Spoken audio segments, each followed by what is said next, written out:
En inglés y todo. Listo. Bien. Mire, voy a que cargue los auriculares. Recording in progress. Compartir pantalla.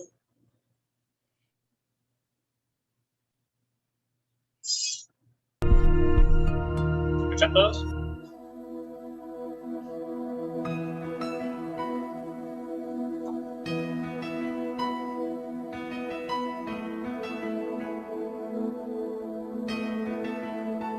Puedo imaginarme,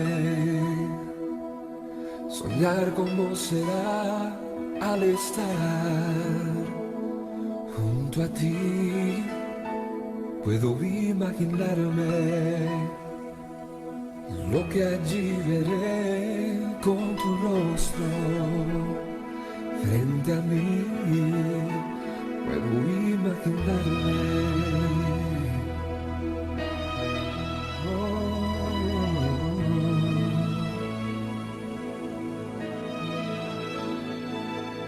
Rodeado de tu gloria, que sentirá mi ser, danzaré por ti, mi Cristo, o en silencio quedaré, estaré de pie en tu gloria, o me tendré que arrodillar, cantaré, aleluya, quizás aún ni pueda hablar, puedo imaginarme.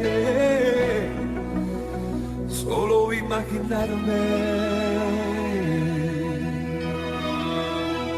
Puedo imaginarme el día que yo vea al reflejo del Hijo de Dios. Puedo imaginarme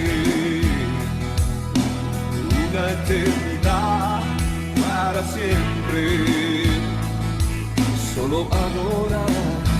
Puedo imaginarme, solo imaginarme,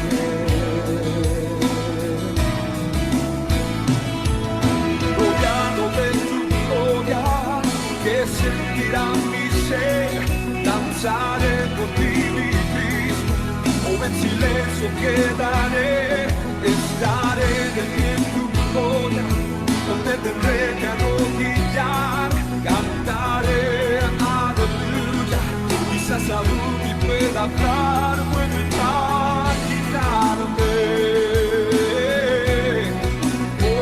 solo imaginarme.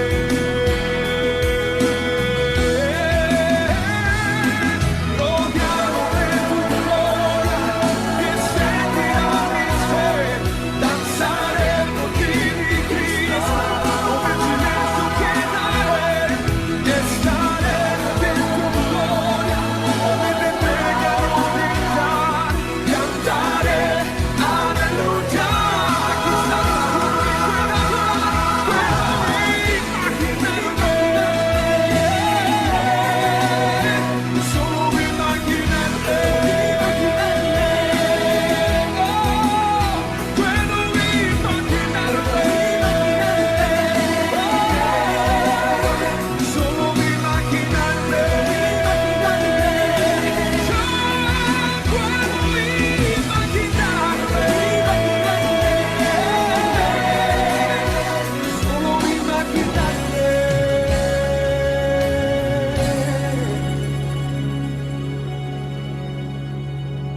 Puedo imaginarme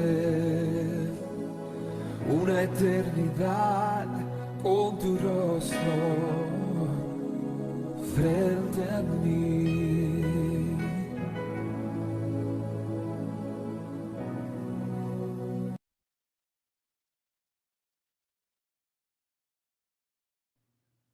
¿Listo?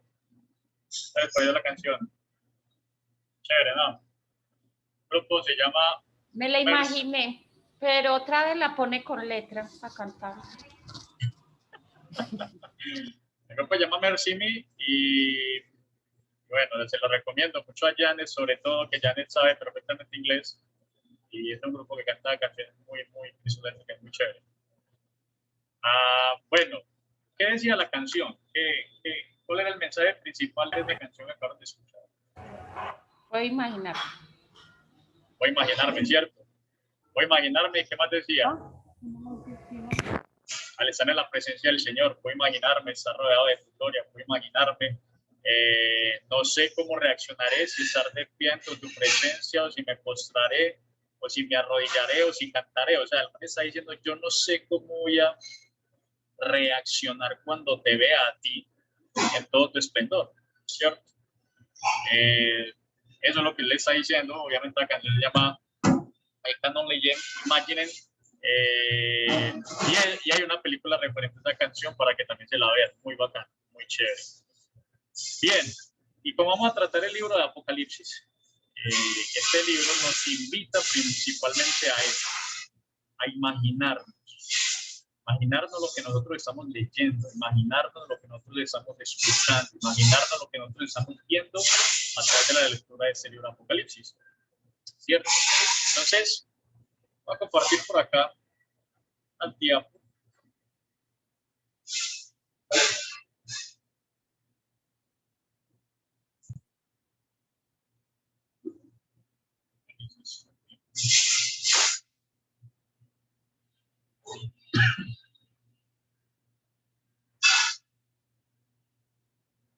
Listo.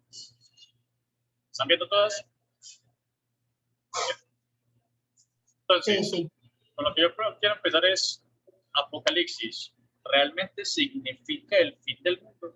¿Ustedes qué piensan referente a eso? Yo pienso que no. ¿Por qué piensas que no? Porque primero que todo, pues Jesús dijo que no iba a volver a, pues, a terminar como con acabar con la tierra, como pues pasó con lo de Noé, muchas cosas así. Pienso que Apocalipsis y lo que hemos leído es pues lo del reencuentro con el Señor y todo lo que va a pasar, pero en el fin del mundo para mí es el principio, pues parte que vamos a vivir con Él, oiga. ¿Qué los demás qué piensan de él? El concepto mismo, digamos, en sentido de figura. Mira, espérate que estoy hablando. El concepto mismo es de catástrofe, de una catástrofe, ¿cierto? Ajá.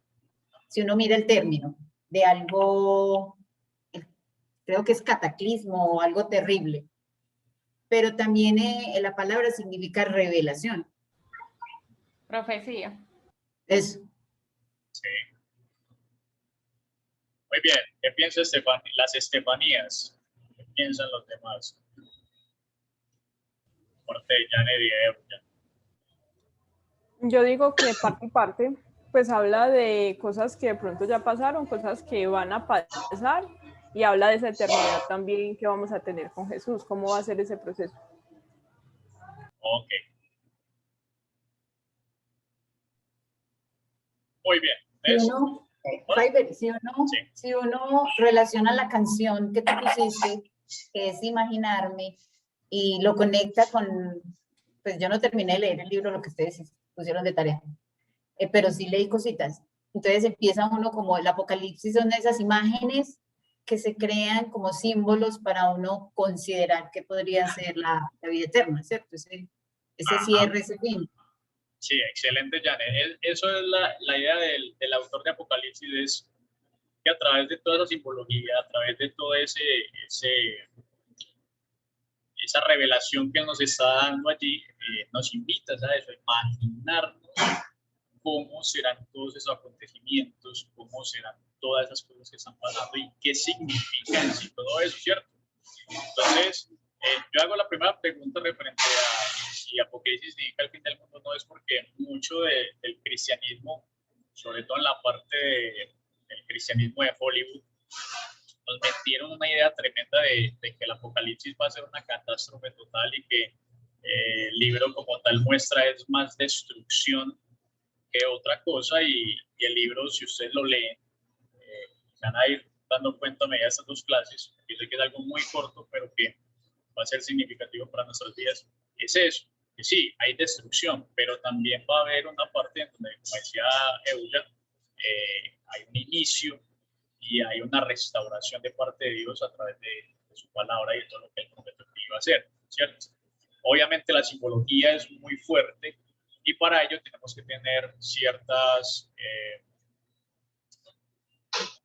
recomendaciones para poder leer el libro, ¿sí? Entonces, pues vamos a ver esas recomendaciones y esperemos de que en la próxima clase, ya si no lo terminas de leer, pues no importa, o sea, para la próxima lo puedes terminar de leer, que esa es la idea, y que lo podamos dimensionar de una mejor manera. Entonces, siempre nos dijeron que el apocalipsis era el fin del mundo. Hay un video que Juanjo tenía de los Simpsons muy chévere, muy bacano, que nos revelaba eso, de que el apocalipsis era destrucción, condenación, a ver, los que creyeron iban a ser rescatados, iban a ser salvos, pero el resto iba a ser destruido y completamente hecho añicos por parte de Dios. Pero el libro nos muestra más que eso, ¿sí? Entonces, ¿qué debemos de tener en cuenta primeramente para poder entender el libro de Apocalipsis? Lo que tenemos que entender es el contexto en el cual fue escrito, ¿sí? Aunque Apocalipsis es un libro que tiene tantas imágenes y nos invita a imaginar tantas cosas, como les decía la canción allí, hay un contexto y el libro fue escrito en medio de ese contexto. Entonces, ¿cuál es ese contexto? Lo primero es que, como les decía Janet, la palabra Apocalipsis significa revelación, ¿sí? Es como si te estuvieran corriendo la cortina y te estuvieran mostrando un mundo que para nosotros en sí es desconocido. Lo que tiene el libro de Apocalipsis es eso, de que Dios nos va a mostrar, lo que Dios le mostró a través de Juan, cómo era ese mundo detrás de todo lo que le estaba pasando en el tiempo de la iglesia, mundo espiritual, el mundo que nosotros no alcanzamos a ver. Y Dios está corriendo el velo y le está diciendo a Juan, yo te voy a mostrar este libro, escribe todas las palabras que vas a ver, todo lo que vas a ver aquí, escríbelos, porque obviamente eso lo vas a compartir a las demás iglesias, ¿cierto? Eso está en el capítulo 1.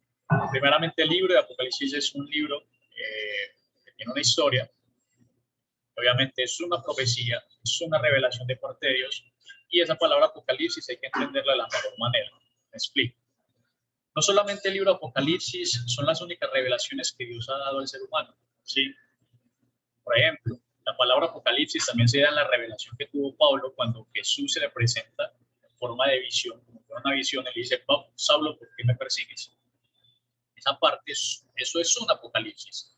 Eso es un apocalipsis, según la palabra como tal, es una revelación de parte de Dios, de cómo Pablo ve a este hombre o a Jesús como tal ya resucitado y glorificado, ¿sí? Y a medida de cuando Pablo ve esa revelación, él se da cuenta de que lo que él está viendo es lo que él tanto estaba anhelando y tanto estaba añorando, ¿sí? Por eso estaba persiguiendo a la iglesia. Cuando Pablo ve esa revelación, obviamente sus conceptos y todo su pensamiento es cambiado drásticamente y todo es centrado en Cristo Jesús. Otra parte donde podemos ver esa palabra Apocalipsis, que hace esa parte de la revelación, es en Isaías. Cuando Isaías recibe la revelación en capítulo 6 del trono de Dios, de cómo querubines y ángeles están allí alrededor del trono de Dios y que él está viendo absolutamente ese trono y que desde allí es que él empieza a mirar todo lo que va a pasar en el futuro con el pueblo de Israel. Lo mismo le pasa a Ezequiel. Ezequiel también recibe la misma revelación de parte de Dios, como lo hizo en este caso con Juan y como también lo hizo con Isaías, y eso se le llama Apocalipsis, ¿sí? O Apocalipto como tal. Son revelaciones, son formas como Dios a través de visiones se revela y le cambia drásticamente el pensamiento y la forma de actuar de una persona, ¿sí? Obviamente eso va a mostrar acontecimientos tanto del presente como acontecimientos de parte del futuro, como hizo con Isaías y Ezequiel. Bien. Lo segundo que tenemos que entender es que este libro fue escrito por el apóstol Juan. Hay mucha controversia de que si fue Juan el visionario, que si fue otro tipo de Juan. Realmente siempre de la teología tradicional, siempre han entendido que el que escribió el libro como tal fue Juan. Y la evidencia está en el capítulo 1 y siempre en todo el libro va a haber esa parte de yo, Juan, escribo, yo, Juan, le mando mensaje, yo, Juan. Entonces, no hay pierde, el autor es Juan como tal, ¿sí? ¿En qué fecha fue escrito? En el 95 después de Cristo. Esa fue una fecha en donde más o menos fue el periodo o el tiempo que reinó Domiciano. Domiciano muere en el 96 después de Cristo Y en el tiempo del 95 es en donde se está surgiendo todas las persecuciones de parte de Domiciano a la iglesia como tal. Ahorita vamos a ver un poquito de quién era Domiciano. Y obviamente las persecuciones de la iglesia empezaron desde el tiempo de Nerón, más o menos del 60-65 después de Cristo, pero también lo vamos a ver en parte cuando lleguemos a la parte de las bestias. ¿En qué lugar les escribió? En la isla de Patmos. Recordemos que la isla de Patmos fue una isla que fue utilizada como cárcel, como prisión para las personas que iban en contra o que no estaban de acuerdo con las leyes del imperio. Y como nos le decía Juanjo también en la escuelita, que eso ya lo vimos también en la escuelita de predicadores, eso era una isla en donde no solamente era una cárcel, sino que a sus alrededores pues había comercio, había otro tipo de actividades como tal, pero obviamente esa isla era un tipo de, no sé si en Estados Unidos todavía está Alcatraz, un tipo de cárcel así, que es una isla completamente abandonada en esos momentos, pero una de las cárceles más famosas y la más imburlable, por decirlo así, si está esa palabra, del mundo, donde casi ninguna persona pudo salir de allí, escaparse, y que obviamente era una isla completamente hecha lista para recibir a los criminales más peligrosos del mundo. Más o menos Patmos era así, pero obviamente también tenía otro tipo de relaciones y de actividades económicas dentro de la isla. ¿Quiénes eran los destinatarios de este libro? Primeramente, los destinatarios son a las iglesias de Asia Menor. Si ustedes recuerdan en los capítulos del 1 al 3, Juan le está escribiendo a 7 iglesias, ¿sí? Pérgamo, Tiatira, la Odisea. Bueno, este libro Apocalipsis fue escrito para esas iglesias. Y esas iglesias son de Asia Menor, de todo el sector de Asia Menor. ¿Sí? Obviamente, ¿qué comprendía esas iglesias? Había comunidades gentiles y había comunidades judías como tal, había una mezcla como tal de los creyentes. Entonces, Juan les está escribiendo a ese tipo de iglesias. Ok, lo que también tenemos que entender es la literatura apocalíptica. La literatura apocalíptica se expresa a través de símbolos, de muchas metáforas, ¿sí? Entonces, nosotros no podemos tomar un libro como estos, en donde casi el 100%, pongámosle un 95, 96%, es todo simbología y es todo metáfora. Yo no puedo tomar este libro literal, ¿sí? Por eso les decía desde el principio, hay que imaginarnos, pero también tener bien situado los pies sobre la tierra para poder entender el libro, porque si no nos vamos a pegar una desviada tremenda. Y en vez de darnos esperanza y darnos seguridad en el Señor, nos asusta, porque muchas veces uno le pregunta a la gente, ¿has leído el libro de Apocalipsis? No, eso a mí me da miedo, porque hay un montón de cosas que pasan allí, pero realmente el mensaje de ese libro no es darle miedo a la gente, no es que la gente se asuste, sino al contrario, que tenga seguridad y esperanza en el Señor. ¿Sí? Entonces, hay que entender el libro, hay que entender cuándo es psicología, cuándo Juan está hablando a través de metáforas, cuándo Juan está hablando algo literal. Sí, hay que tener mucho cuidado en esa parte y obviamente eso se ve mucho en la literatura apocalíptica. Ese no es el único libro que tiene literatura apocalíptica. Ezequiel tiene literatura, ese tipo de literatura. Daniel tiene ese tipo de literatura. Isaías en parte tiene ese tipo de literatura. Zacarías tiene ese tipo de literatura. Entonces hay varios libros de la Biblia en donde se da ese tipo de literatura apocalíptica y que obviamente tenemos que tener cuidado al momento de leerlo.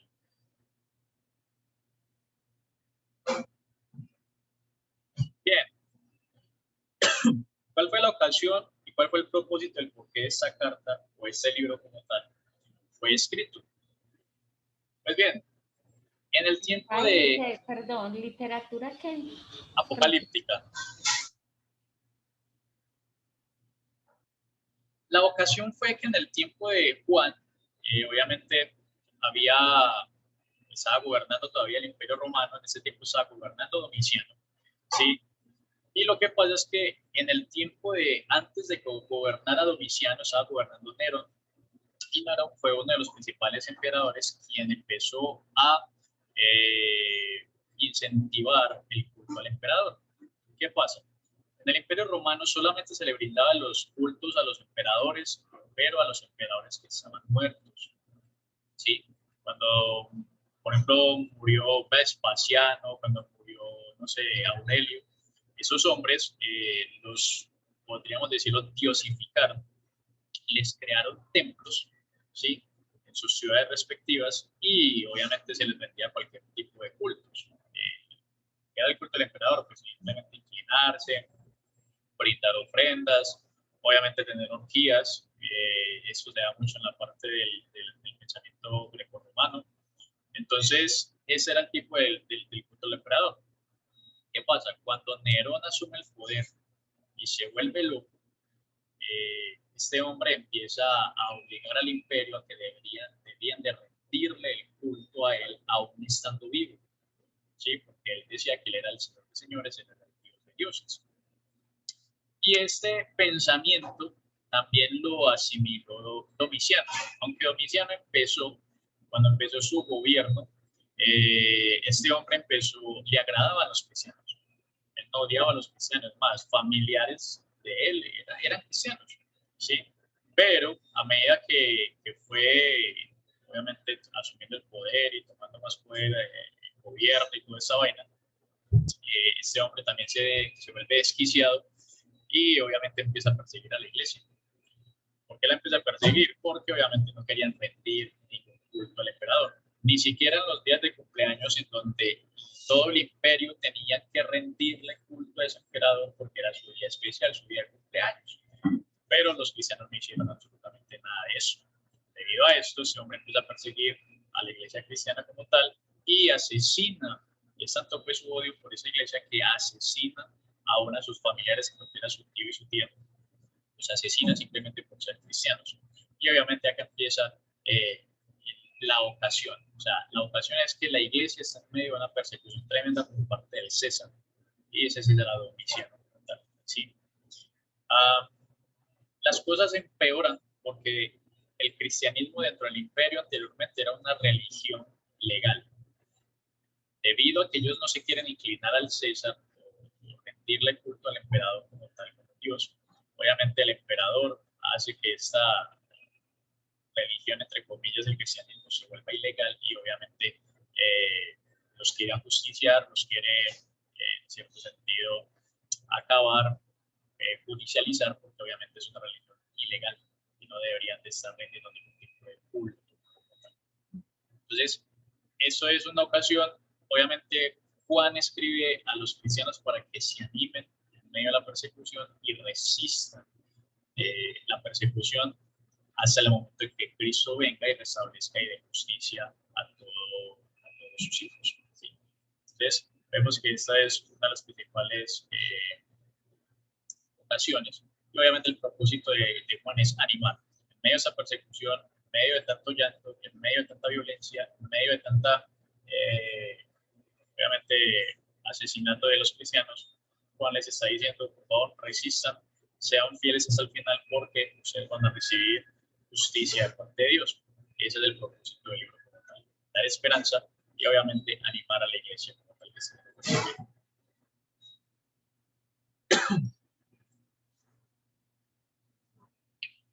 Listo. Lo que les quería comentar era que el emperador, en este caso es Domiciano, es quien estaba gobernando, ¿cierto? Quien estaba gobernando en ese tiempo, era el que estaba persiguiendo a la iglesia, era de la dinastía Flaviana, su tío, el emperador antes de él fue Flavio, y él recibe obviamente el poder para gobernar por parte de su tío. Este hombre, para no alargarles el chiste, como se dice, este hombre se vuelve un desquiciado y es catalogado en los libros de historia como el emperador más violento y el más, por decir así, el más desquiciado de todos los emperadores, aún por encima de Nerón. ¿Sí? ¿Por qué? Porque este hombre cometió cosas muy atroces. O sea, él incendiaba a cristianos, los utilizaba como antorchas, él los sacrificaba, los mataba, los asesinaba, los torturaba, los tiraba al foso de los leones, un montón de vainas que hacía este hombre con ese tipo de personas. Y obviamente, en cierto sentido, él tampoco gobernaba bien a Roma. ¿Sí? Es más, su muerte fue una muerte que fue causada por sus mismos, por su misma compañía de presbíteros, por decirlo así, eran soldados de la Guardia Real y que obviamente eran como guardaespaldas, ¿sí?, de la realeza. Y lo que pasa con este hombre es que forman un tipo de complot entre los guardias, o entre esos guardaespaldas, ese ejército real de Domiciano. Y lo que hacen es que lo rodean en su palacio, en su trono, y lo apuñalan tan fuerte, lo apuñalan en el vientre, que dice que él termina en medio de su palacio, en medio de su trono, que él tanto se gozó y se jactó de tener el mejor palacio de todos. Terminan en medio del palacio con las tripas afuera y completamente desangrado y reproducido. Entonces dicen que la muerte, como ese emperador fue el más desquiciado de todos, que también su muerte fue la más cruel de todas y que ninguno se puede comparar a ese tipo de muerte. Obviamente fue asesinado por su propio ejército. ¿Sí? Como les decía, él fue uno de los que proclamó el culto al emperador y obviamente persiguió a la iglesia cristiana. Bien, eso hay que entenderlo desde el punto de vista del Apocalipsis. ¿Por qué? Porque el Apocalipsis siempre nos va a estar hablando de bestias, nos va a estar hablando de cierto tipo de personajes en donde en cierto sentido se pueden identificar con ese tipo de César, ¿sí? Y a medida que estamos viendo el libro se van a dar cuenta del porqué. Teología del libro como tal. Lo que el libro nos muestra es que Dios es soberano y que Jesucristo es quien reina al lado del Padre, ¿sí? Que absolutamente nada impide que el plan de Dios se cumpla, y sobre todo que es un libro de adoración y de alabanza. Ese es un libro que, si usted lo lee, es el que contiene más alabanzas y más adoración hacia el que está sentado en el trono. Si usted lee los capítulos del 1 al 3, siempre terminan en alabanza. Si usted lee de los capítulos 4 y 5, terminan en alabanza, tanto al que está sentado en el trono como al cordero que está inmolado al lado del Padre. Si usted lee los sellos, si usted lee las trompetas, si usted lee las copas, usted absolutamente todo el libro va a encontrar siempre el mismo patrón, de que va a haber gente, va a haber ciertos personajes que siempre van a estar dándole la gloria a Dios. Entonces, es un libro que primero nos mostraron como, ay, no, es el libro más peligroso, es el libro que da miedo. No, es un libro que antes nos enseña a adorar a Dios y nos da razones muy fuertes que debemos de rendirle adoración y alabanza a nuestro Dios. Y sobre todo de que, aunque Él tenga el control de todo, el ser humano tenemos una responsabilidad. Y eso siempre se ve en el curso de la Biblia. Dios es soberano, Dios está haciendo su plan, Dios cumple sus planes, pero nosotros también tenemos una responsabilidad delante de Él, cual es obedecer y, en este caso en Apocalipsis, ser fiel hasta el final y resistir hasta que el Señor venga. Eso es lo que nos invita el libro aún. Y lo que es principalmente también el libro nos invita es adore, aunque usted esté en persecución, adore, aun si usted es asesinado, adore al Señor, porque obviamente eso fueron sus planes. Entonces es un mensaje fuerte, pero que obviamente está implícito en el libro como tal.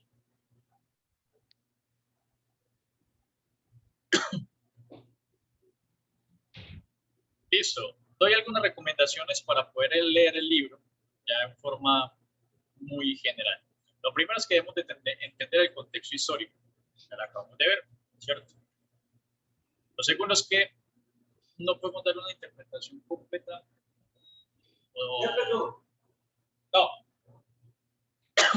no tratar de darle una interpretación a todo el lenguaje simbólico. Recuerden que es un libro que tiene mucha simbología y que tiene mucha metáfora, entonces no podemos interpretarlo de forma literal en todos los puntos que podamos ver ahí. Lo tercero es que nosotros debemos de buscar el mensaje general, o sea, no apartar, no aislar este libro de los demás libros de la Biblia. Eso se complementa, el Apocalipsis se va a complementar, el Apocalipsis siempre, usted para poderlo leer y para poderlo entender, sobre todo ese libro, usted tiene que entender todo de la Biblia, tiene que entender claro toda la visión de la Biblia, tiene que entender claro todo el mensaje que traspasa la Biblia, porque si no, te vas a perder. ¿Sí? Lo cuarto que tenemos que hacer es que nosotros tenemos que buscar el mensaje para poderlo actualizar a nosotros, ¿sí? Mejor dicho, en cierto sentido, nosotros tenemos que encontrar el significado de lo que dice allá, en su contexto histórico, el tiempo que está allá, y poderlo traer acá para poder, obviamente, dar un mensaje a la iglesia, darnos un mensaje a nosotros que obviamente se pueda aplicar a nosotros como tal, ¿sí? Entonces, sé que eso es muy difícil, sobre todo en la parte como les digo, de la persecución y de los sellos, en un montón de vainas que se van a ver, porque hay pastores y hay obviamente iglesias que lo han tratado de hacer y se han desviado totalmente del verdadero significado de las cosas. Y otra recomendación que yo les hago es: no busquen interpretación o tratar de interpretar todas las cosas del libro de Apocalipsis. Hay cosas que usted sí va a entender, hay cosas que usted sí va a captar, pero hay otras que no, o sea, que en la incógnita, y obviamente la Biblia en todos sus sentidos no te va a revelar todo de una vez, no vas a entender todo de una vez, sino que a medida que vas creciendo, obviamente vas a ir a entender un poquito más de lo que el libro nos quiere mostrar. ¿Puedo volver Jaiber, un Hola. momentico? porfa, ¿no puede volver un momentico? Eso, la última diapositiva. Me leyó el pensamiento este. Acá.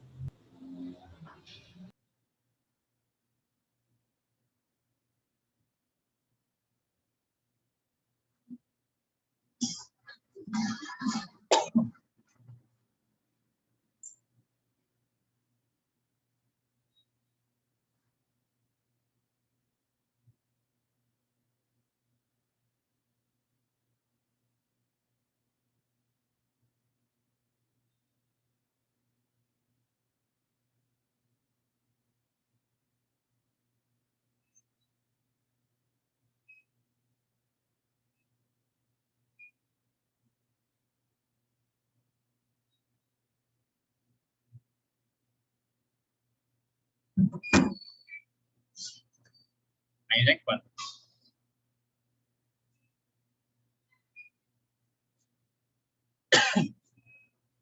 Se me dice que ya. Él ya dice que no.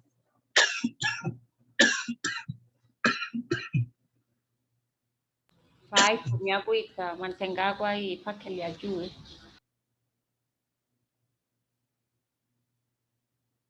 Pero no helada.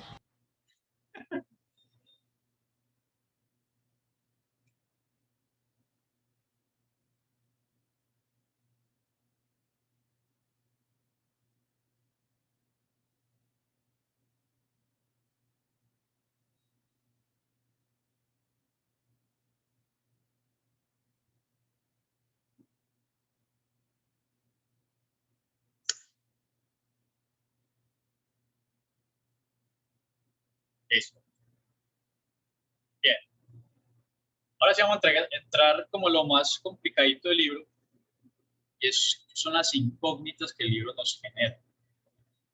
Vamos a ver algunas de las incógnitas que nosotros encontramos desde el capítulo 1 hasta el capítulo 11. Esa es la primera parte que nosotros vamos a ver esta noche, ¿sí? Y lo primero que nosotros vemos es por qué se repite tanto el número 7, ¿cierto? Entonces, ¿qué pensarán? Ay, no, el número 7, ¿qué significa? ¿Cierto? ¿Y de dónde sale ese número 7? Lo segundo es el número 1000.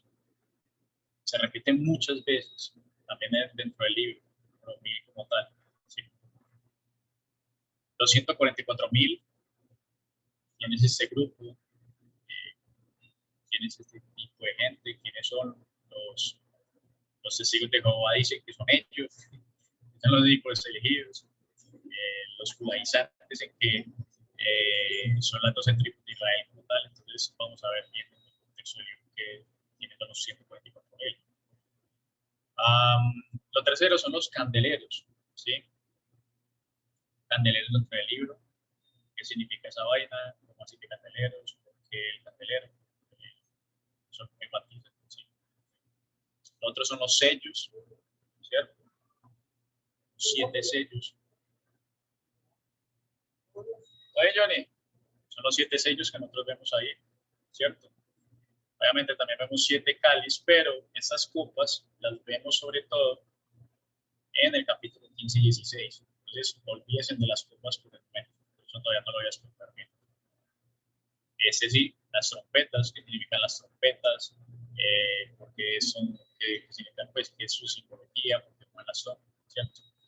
Los caballos, o sea, recuerden que dentro de los sellos se estilan 4 jinetes, 4 caballos, y obviamente dentro del libro también se van a ver uno que está sentado en un caballo, que están ya mucho la parte de los caballos.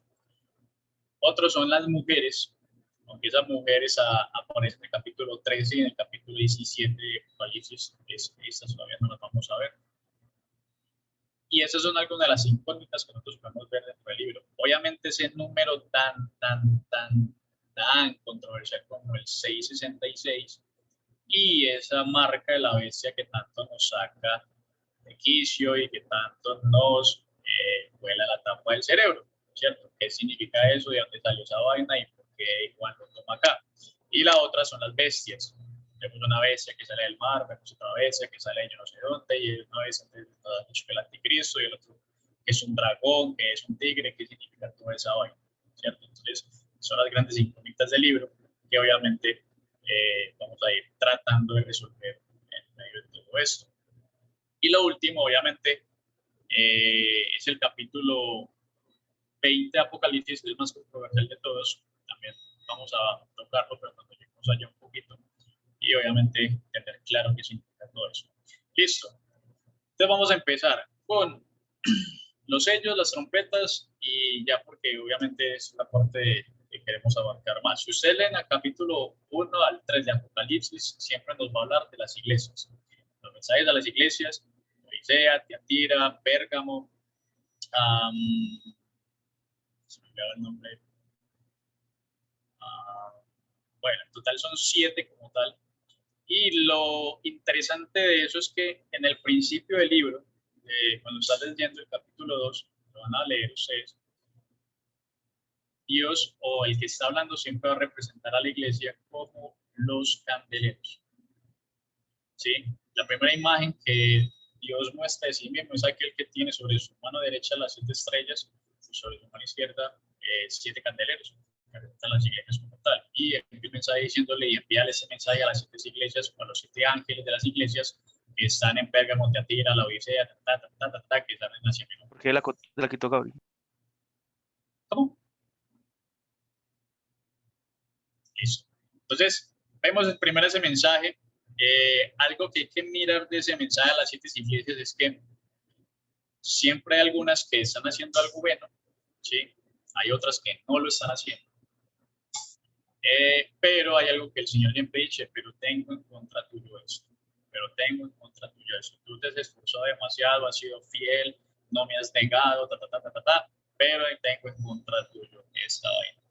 Sí, has olvidado tu primer amor, has hecho eso, has hecho lo otro, te crees rica, pero eres la más desquiciada de todas. En el trono tuyo está sentada Satanás. Entonces, vemos un montón de vainas siguiendo las doctrinas de los nicolaitas. Y esa doctrina de los nicolaitas está impregnada en casi todas las iglesias. Y lo que esos hombres enseñan es que son amantes del dinero. ¿Sí? Casi todas las dificultades que hay dentro de las iglesias, de esas iglesias en Apocalipsis, es amor al dinero, problemas sexuales o aberraciones sexuales, y obviamente idolatría a otros dioses. ¿Sí? Entonces, si nosotros entendemos este mensaje como tal y obviamente comprendemos que lo que está tratando de decir allí es que obviamente hay cosas que también se están viviendo hoy en día en la iglesia y que se evidencian en medio de todo eso. Entonces, la primera duda que yo quiero compartir o resolver en esta noche es el número 7. ¿Por qué? Porque siempre se repite el 7 de las iglesias, ¿sí? El número 7 en los 7 sellos, el número 7 en las 7 trompetas, ¿sí? Y siempre ese número 7 va a estar implícito en casi todo el libro. ¿Juan de dónde saca ese número 7? Si ustedes recuerdan, Génesis capítulo 1, ¿cuántos días o cuántos tiempos se demoró Dios en hacer la creación? 7 días, ¿cierto? 7 días se demoró. Ese número Juan lo tiene muy identificado. ¿Por qué? Porque él como judío, él entiende de que el número 7 es un número que significa algo que ya está completo, que es pleno, que hay plenitud, ¿sí? que no le falta absolutamente nada. Y obviamente ese número 7 lo saca sobre todo en el tiempo, en los periodos en donde cae el número del Shabbat.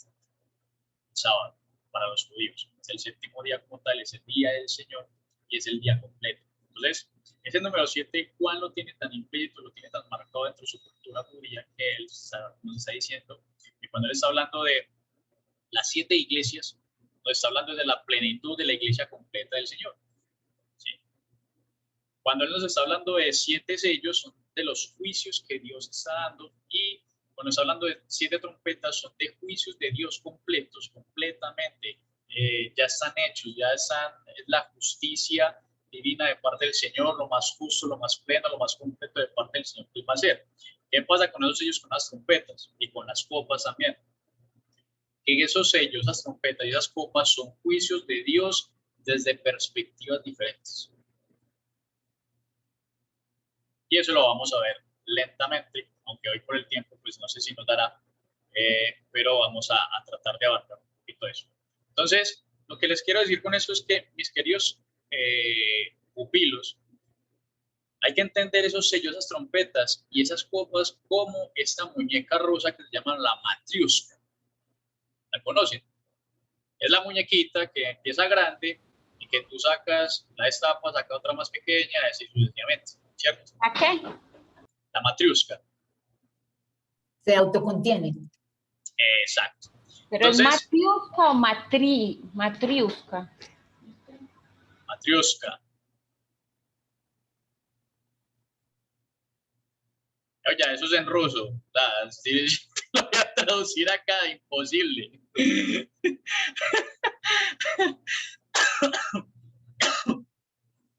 Y es ese tipo de cosas, o es ese tipo de imagen que utiliza Juan en ese sentido. ¿Por qué? Si ustedes empiezan a leer los sellos, miran que en el séptimo sello se desprende la primera trompeta. ¿Cierto? Y cuando usted termina la última trompeta, la séptima trompeta, de esa séptima trompeta se desprenden las copas. Entonces, lo que el autor está utilizando como imagen es esto. Yo obviamente no lo tenía claro, pero nosotros podemos tomarla como imagen de esta muñeca. De lo que está diciendo Juan es que los juicios de Dios se van a ir dando, se están dando a medida que él, obviamente, se ha ido recorriendo toda la creación, se ha ido viviendo todo el mundo, ¿sí? Y esos juicios se han ido dando. Cada juicio, los sellos, las trompetas y las copas, las perspectivas siempre van a ser desde el punto de vista del Éxodo, desde el punto de vista del Génesis y desde el punto de vista de Babilonia, o sea, en el tiempo de los profetas. ¿Sí? Me explico. Si usted lee los sellos, usted va a encontrar muchas imágenes semejantes que te van a llevar inmediatamente al Génesis. ¿Sí? Por ejemplo, nos va a hablar el sello por allá de un mar que está caótico, que los mares están caóticos y que la tierra va a surgir de yo no sé dónde. ¿Sí? Ese mar, está hablando allí, es de un mar que en Génesis capítulo 1 es las aguas, en el cual estaba el Espíritu de Dios sobre esas aguas, y esas aguas representan el caos como tal, ¿sí? La muerte, la desolación como tal, era un caos en ese tiempo del Génesis, y Dios es quien da orden a esta creación. La tierra seca significa bendición y obviamente representa la parte del Edén, donde Dios organiza y en donde allí están las bestias que Dios crea, los animales como tales. Dios crea para obviamente que el ser humano los pueda ser mayordomo de ellos. Pero obviamente eso lo tienen que ir leyendo ustedes detenidamente, es el trabajo que tienen que hacer para poder entender esa parte de los hechos. Entonces, lo primero, para no enredarlos muchos, es eso. Es una matriusca donde se van a desenvainar o desembolsar uno a uno los sellos de parte del Señor, y obviamente eso son los juicios de Dios. Siempre entiendan que los sellos, trompetas y las copas van a ser juicios justos de parte del Señor. ¿Sí? Desde perspectivas diferentes. Desde el Génesis, desde el Éxodo y desde los profetas como tal, que es la derrota de Babilonia. Si ustedes leen Génesis, Apocalipsis capítulo 14 y 15, van a ver que hay alguien que está gritando, ¡ay, por fin cayó la Babilonia, la grande, ta, ta, ta, ta, ta, ta! Entonces, son los juicios que Dios hizo con Babilonia en el tiempo que fue Israel cautivo por Babilonia. Si usted lee las trompetas, son los juicios que Dios utilizó para sacar a Israel de Egipto. Y si usted lee los sellos, fueron los juicios que Dios utilizó en el tiempo de Noé. Por eso es una tarea, es la incógnita que yo les dejo. Léanse esa parte de los sellos y léanse la parte de las trompetas y ustedes van a identificar imágenes para poder entender qué clase de juicios Dios está haciendo allí. ¿Sí? Algo que se me olvida decirles es, tengan muy en cuenta, no sé si Janet tiene claro eso, dentro de la poesía o dentro de los escritos como figura retórica o figura literaria se utiliza mucho los ecos. Apocalipsis es un experto en utilizar ecos. Los ecos son palabras o imágenes que te van a dar cierto entendimiento, te van a trasladar a otra imagen o a otra circunstancia que pasó, puede ser en el pasado, puede ser en el futuro, pero que son las mismas imágenes y son las mismas palabras como tal. Voy a dar un ejemplo. Espero yo tomo la Biblia para darles el ejemplo.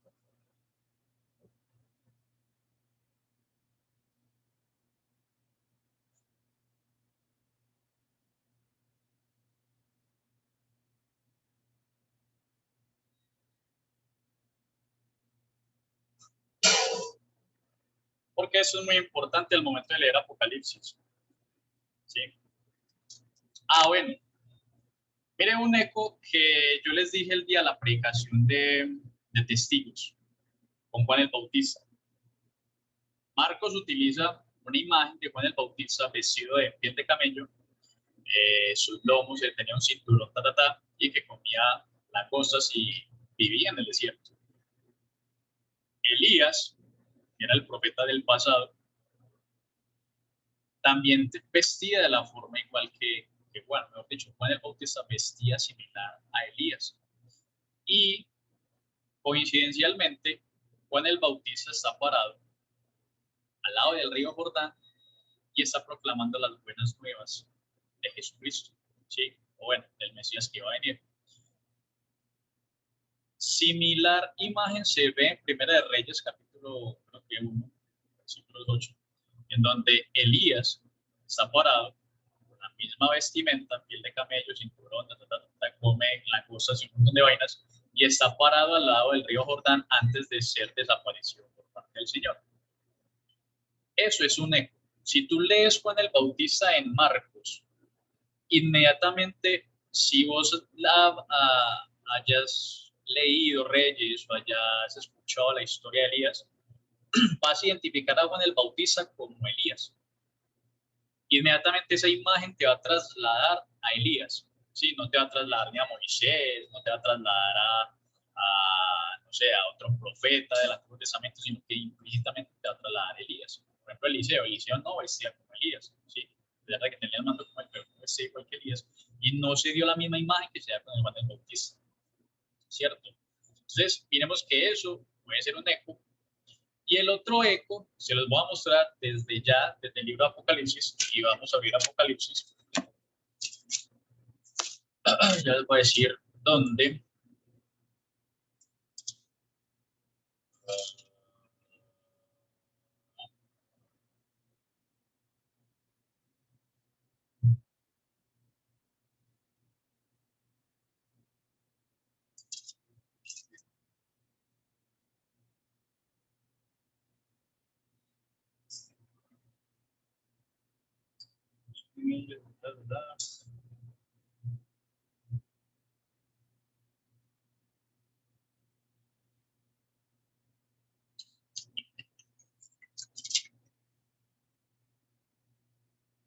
Se me perdió.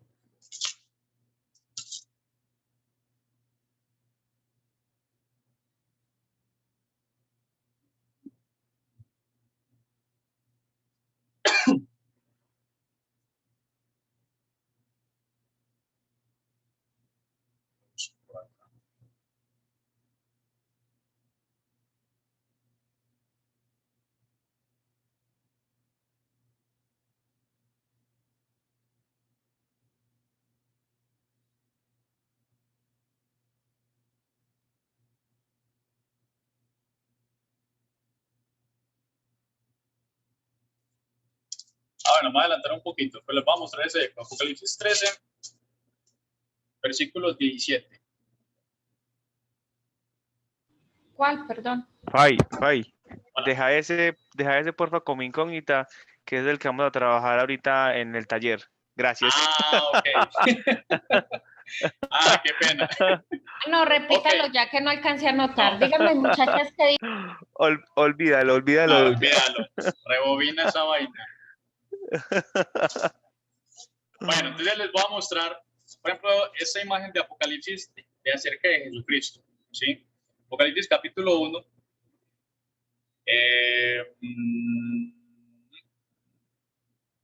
Versículos 9.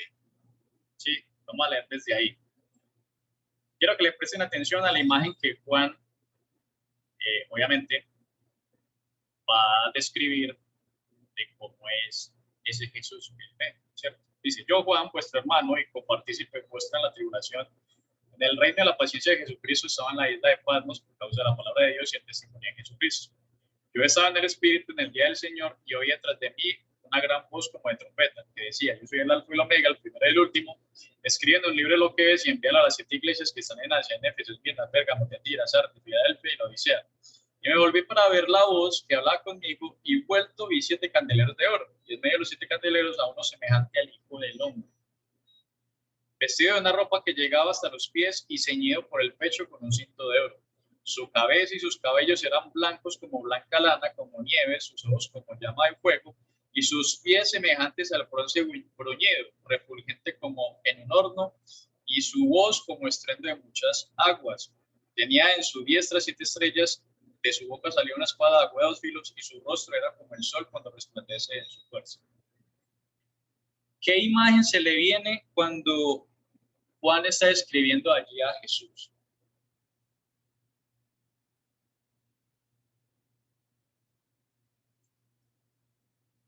Mire. Ok, entonces vamos a Daniel capítulo 7, versículo 13.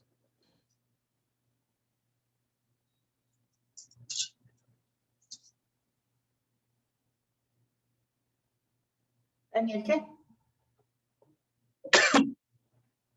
Vamos a ver a Daniel capítulo 7.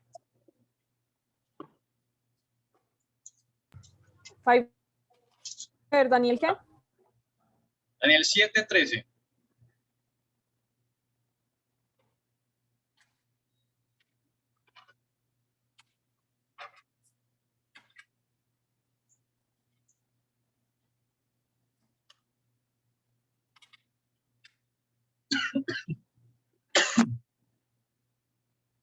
Listos.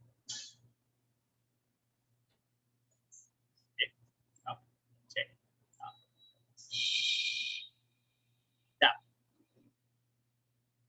Vale. Dice, habla Daniel. Miraba yo en la visión de la noche y aquí con las nubes del cielo venía uno como un hijo de hombre que vino hasta el anciano de días y le hicieron acercarse delante de él. Le fue dado dominio, gloria y reino para que todos los pueblos, naciones y lenguas le sirvieran. Su dominio es dominio eterno que nunca pasará y su reino uno que no será destruido.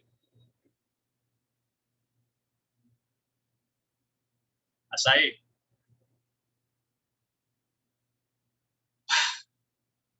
Si ustedes ven allí y ven a este hombre o a este hijo de hombre que está revelando en Apocalipsis a Juan, aunque a Daniel no le escribe tanto, nos está diciendo que cuando él tiene las estrellas, que nos está diciendo que tiene los candeleros del otro, está hablando de un dominio como tal, un dominio como rey, ¿cierto? Nuevamente Daniel lo está describiendo acá como ese dominio del rey.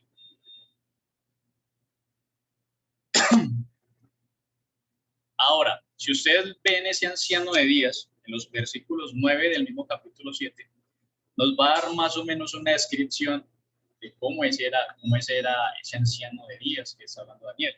Dice, estuve mirando hasta que fueron puestos tronos y se sentó un anciano de días, cuyo vestido era blanco como la nieve y pelo de su cabeza como lana limpia. Su trono llama de fuego y las ruedas del mismo fuego ardiente. El que la descripción es muy similar Son palabras muy similares a las que Juan está utilizando en Apocalipsis. Eso es un eco. Juan describe a Jesús como alguien que está vestido de blanco, igual que el anciano de Días en Daniel 7, y lo describe que sus cabellos son blancos también, como lo está describiendo Daniel. Y aunque no está diciendo de que su trono sale una llama de fuego, pero sí nos dice de que sus pies son como el bronce bruñido, o sea, que es rojizo, es como el fuego, ¿sí? Y eso inmediatamente nos está llevando a la imagen de ese anciano de Días, de que Jesucristo es el Hijo del Hombre, y que Jesucristo es ese anciano de Días, del cual se le reveló también a Daniel, ¿sí?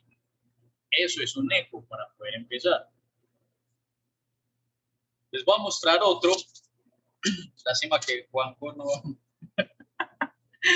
deja, pero obviamente está en el capítulo 4, en el que está sentado en el trono.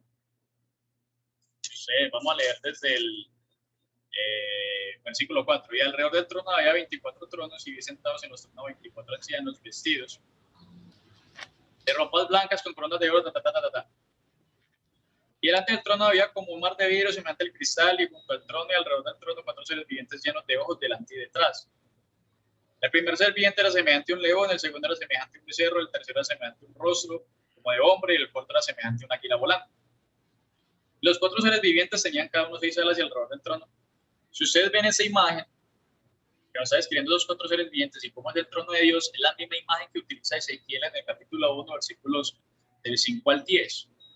Y mejor dicho, del 5 hasta el 22, en donde Ezequiel también tiene la misma visión que Juan, y es revelado el trono de Dios como ese trono que está, aquel que está sentado en un trono que tiene ojos por alrededor de todas las vainas, que hay 4 seres vivientes o 4 querubines, porque ya Ezequiel dice que son querubines, y describe esos querubines como los describe aquí Apocalipsis. Leyó ahí Apocalipsis 4, ¿qué? Apocalipsis 4, versículos del 4 al 6. Igual toda esa imagen, del versículo 3 hasta el versículo 9, es una imagen completa de ese mismo trono que vio Ezequiel y ese mismo trono que vio Isaías. ¿Sí?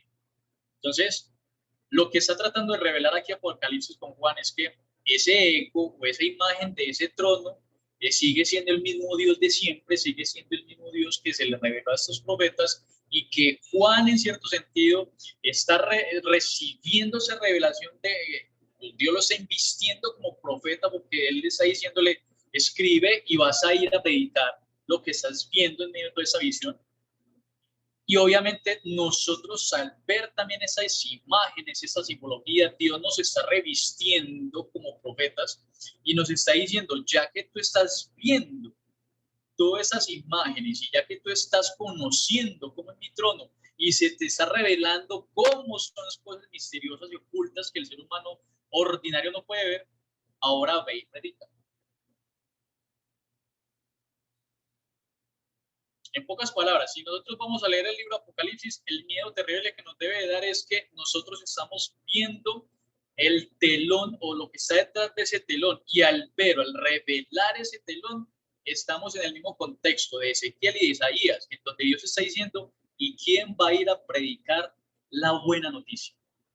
Y Ezequiel está diciendo, y Ezequiel en medio de ese contexto dice: Señor, heme aquí, envíame a mí. Isaías responde igual: Señor, heme aquí, envíame a mí. ¿Cuál va a ser la respuesta de nosotros? Nosotros estamos viendo el mismo trono. No lo estamos viendo en medio de una visión, pero sí lo estamos leyendo en la Escritura, y ya nos hace partícipes de la obra de Dios. Y Dios en cierto sentido nos está diciendo: ve y predica. O ¿quién va a llevar el mensaje de la buena noticia de que el Cordero de Dios ya fue resucitado y que ya está gobernando? La respuesta de nosotros va a ser: Señor, venos aquí, envíame a mí. Vamos a hacer. Mire que esos ecos nos muestran un mensaje, y obviamente podemos contextualizar ese mensaje nosotros. Sí, lo podemos llevar a la práctica nosotros.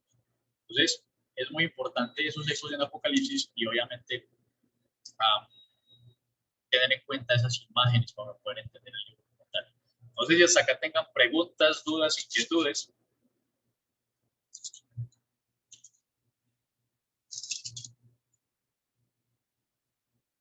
Ninguna. O Ay, qué muchas. tirano al charco. O muchas. Bien. Muy interesante. Les voy a leer, si me alcanza el tiempo, algo de los sellos para que miren la perspectiva del Génesis aquí.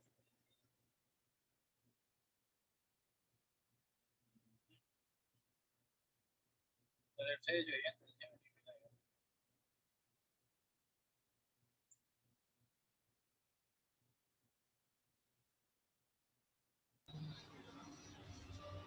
Yo tengo, pues como yo tengo la de las Américas, me muestra como un dibujito ahí de los sellos, y es que las trompetas y las copas. Ajá. Y dice los 7 sellos, que es del 6, el capítulo 6, el 1 al 8 y el 8 al 5. Y dice que el primero, el anticristo, la guerra, hambre, muerte, las oraciones de los mártires, un gran terremoto y anuncio de las trompetas. No sé si es pues un dibujo que veo acá. Sino que les voy a mostrar. Bien. Mire.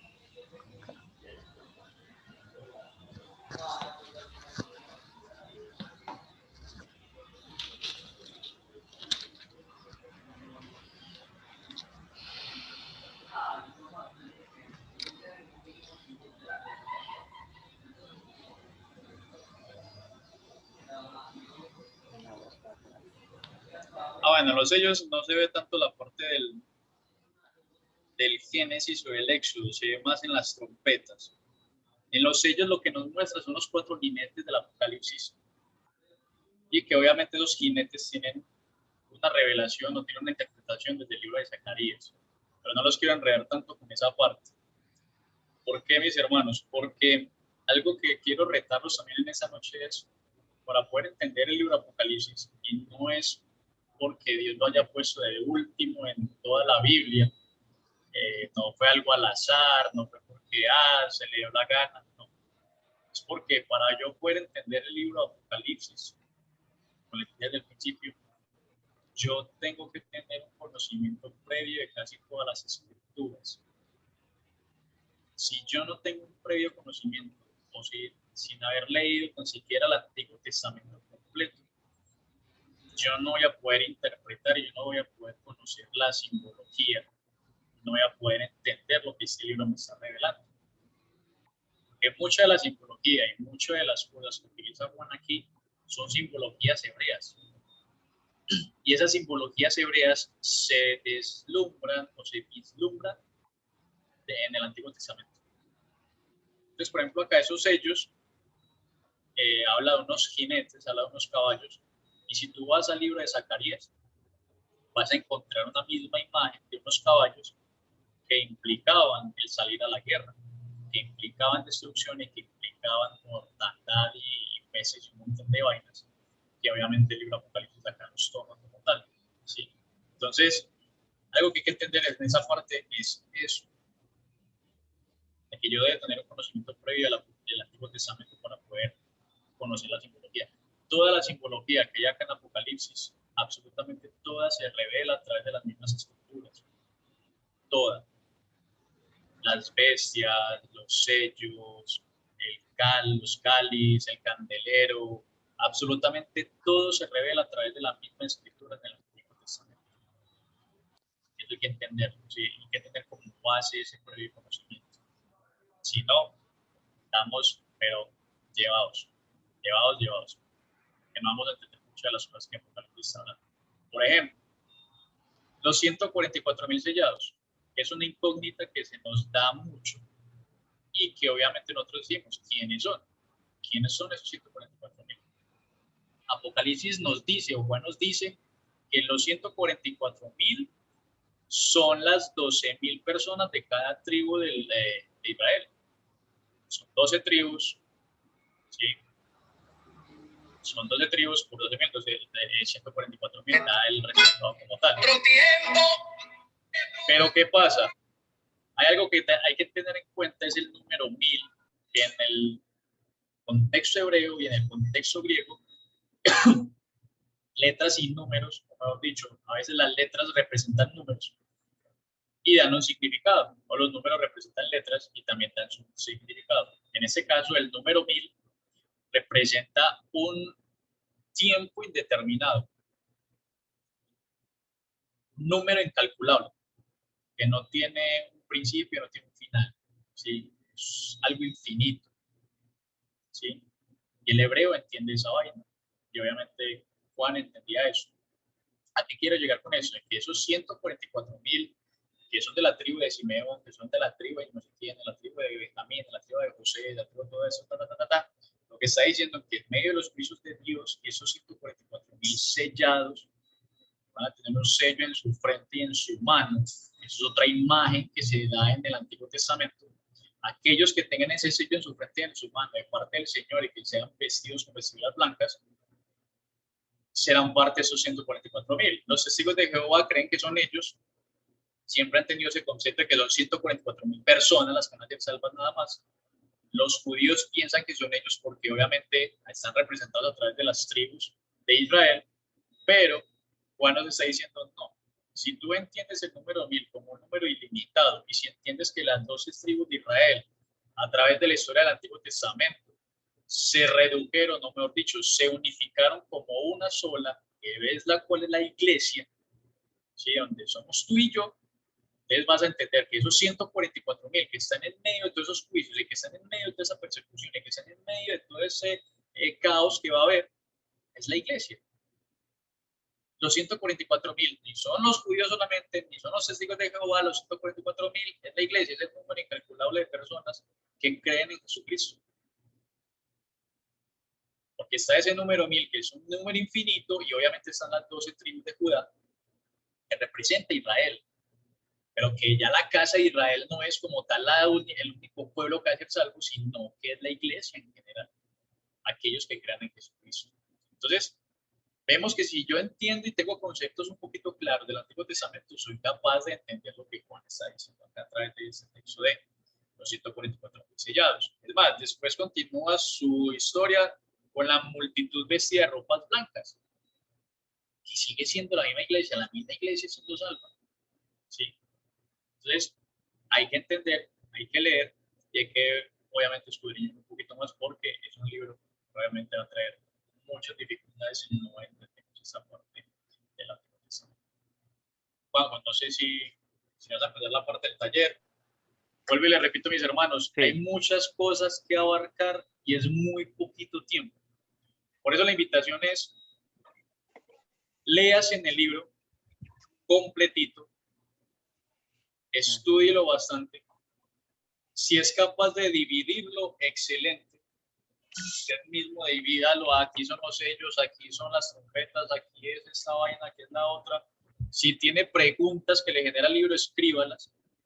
Y en la próxima clase trataremos de abarcar un poquito más en medio de las incógnitas que usted pueda tener con ese libro.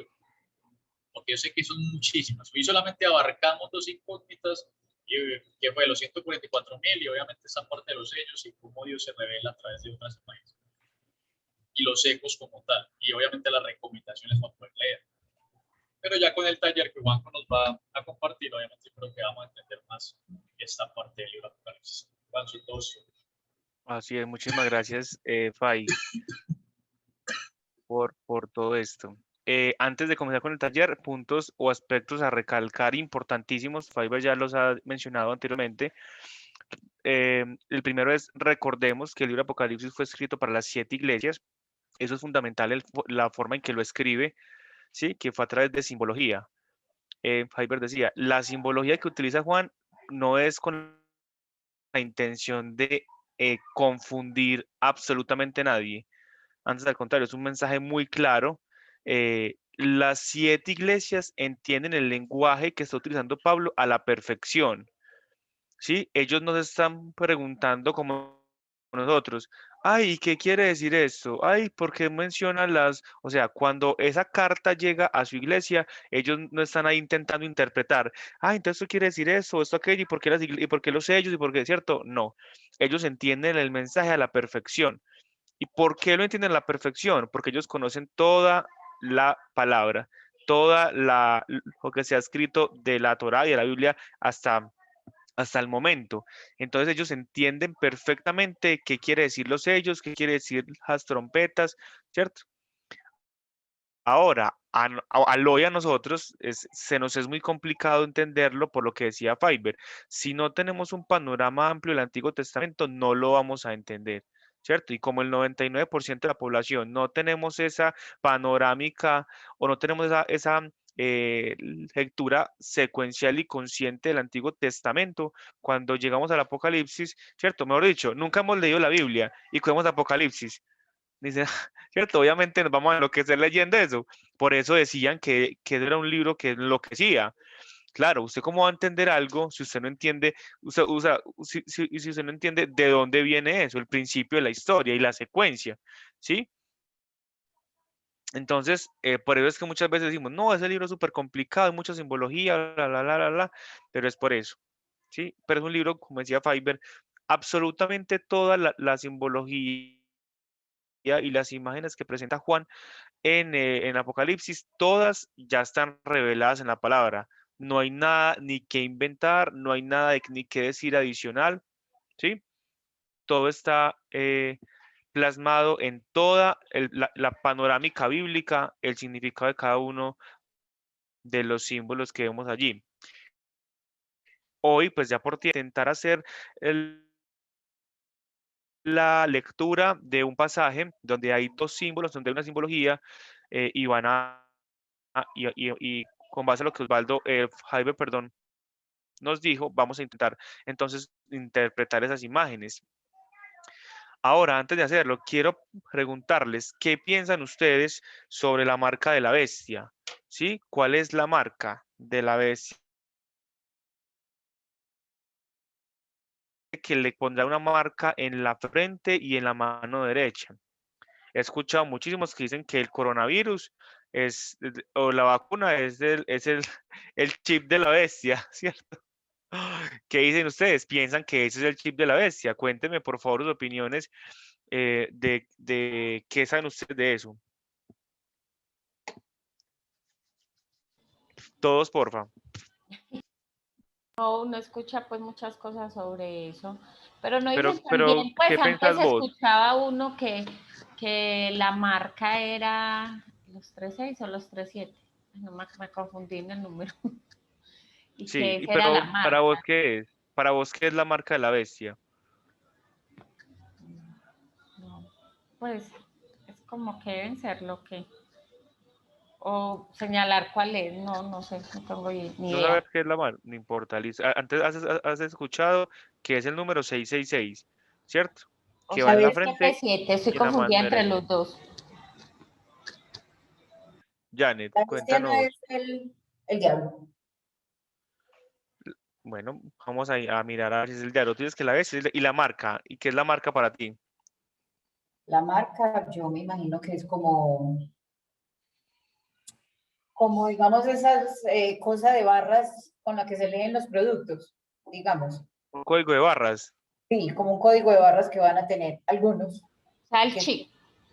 exacto, como el chip, y que Ah, son ok, los que se irán con la bestia. No sé. ok. Excelente, No, pues yo he excelente, escuchado Janet. que es Muchas que gracias. uno le tiene que poner ese chip, pues cosas que uno escucha que porque no le Sí, venden en ciertas partes, de que si no tiene ese chip, pues uno escucha muchas cosas. listo, gracias. De ver. Estefa, las dos Estefas. Pues yo hay veces digo que tiene que ver con, pues lo asemejo, no sé si sea correcto. La Biblia menciona que nosotros somos sellados por el Espíritu Santo y que eso nos identifica, como nos saca de las demás personas, crea como una diferencia. No sé si de pronto yo lo tomo, hay veces así, sea un espíritu o algo también que identifique que no sea tanto como externo, sino interno, de que las personas son de Satanás. Porque en Apocalipsis menciona que hay personas que nacieron para lo malo. O sea, como si ya tuvieran ese destino. Entonces yo digo que es como algo interno que los identifica de eso. Listo. Y Estefanía Aristizábal, ¿has escuchado algún momento de la marca de la bestia? Pues la verdad sí he escuchado, pero no me he puesto como a No. relacionar lo que qué significa o a qué se, pues uno lo, pues ahora aquí hablando, pues como marca, como marcando el ganado o algo así, para identificar Excelente. estos aquí, estos allí, pues digo yo. Ah, no, excelente, gracias. Entonces, miren que tenemos cuatro posturas totalmente diferentes. Estefa habla que la marca a veces es un espíritu. Janet dice que la marca es como un código de barras, ¿cierto? Eugenit decía que si uno no se ponía, que es un chip, entonces que si uno no se ponía el chip, no puede comprar ni vender. Y Estefanía lo define como marcando ganado, ¿cierto? Usted para acá, usted para allá. Ese es el pasaje que vamos a intentar interpretar en este momento, ¿sí? Así que lo invito a que deje toda esa información que usted acaba de decir, que deje su mente en blanco y vamos a intentar hacerlo. En 5 minutos vamos a leer el pasaje, usted lo va a leer allí, es Apocalipsis capítulo 13, versículo 7, perdón, versículo 17, ¿sí? Si quiere, puede leerlo desde el 15, que es un ejemplo que ya dio Fiverr ahorita sobre quién es la bestia, y va a continuar leyéndolo hasta el 18, más o menos del 15 al 18, lo va a leer varias veces y, y me va a contar. Listo, tenemos 5 minutos para esa lectura únicamente.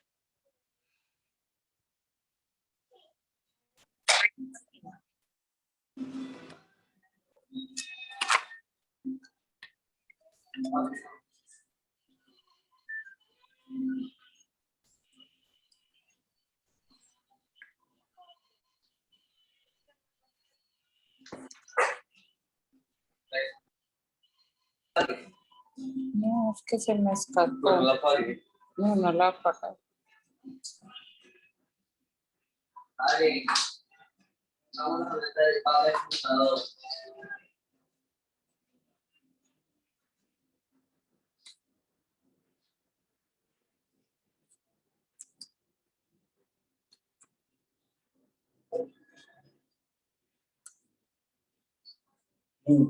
Mezclar. Pongo WhatsApp, fue acá. Bueno, mucho sacatón.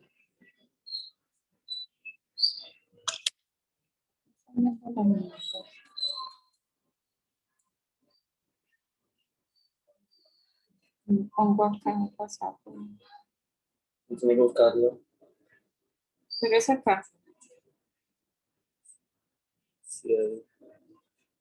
Entonces, ama, vas a tener que hacer la cuenta de cara.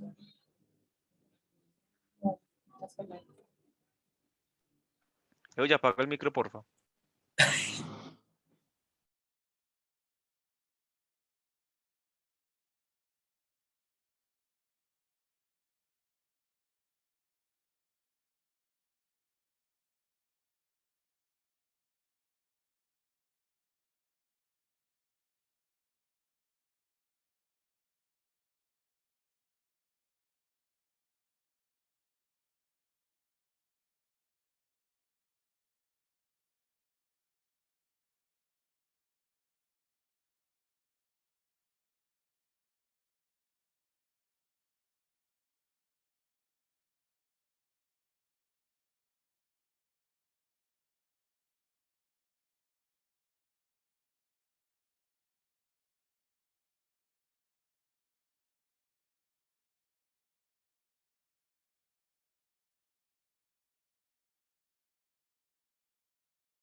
Les queda un minutico para esa lectura.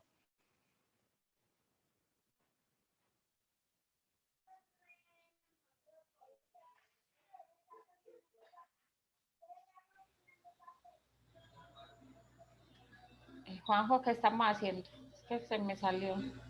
Tranquila, ya estamos leyendo el pasaje de Apocalipsis capítulo 13, versículo 17, ¿sí? Que es el pasaje que vamos a intentar interpretar, pues, ¿qué quiere decir eso? que es la marca que les mencioné ahorita, la marca de la bestia.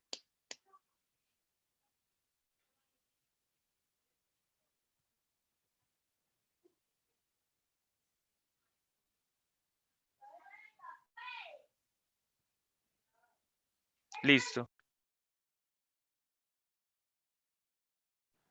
Listo, ya pasaron los 5 minutos. Estefa, cuéntame sin leer la Biblia, Estefa Martínez, cuéntame sin leer qué está diciendo el pasaje.